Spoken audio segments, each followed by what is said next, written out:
Have you ever stayed awake till 3 a.m. trying to get rid of those annoying clicks on the samples that you're trying to cut? I've got a simple hack for you that will ensure this will never happen again. Make sure you keep watching till the end. Always cut your samples on the zero crossing point. Sounds a bit geeky? Let's get into it. I'll show you what I mean.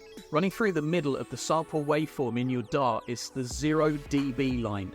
Only ever cut your samples where the waveform crosses that 0 dB line, hence the term zero crossing point. Most audio editing software can find the zero crossing point for you. For example, in the free software Audacity, all you need to do is place the playhead at the point on the sample where you want to cut, then press the Z key on the keyboard. This will snap the playhead to the zero crossing point for that sample. Make your cut.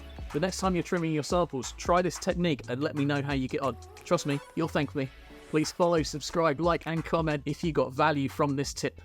For now, I'm out of here. Ciao.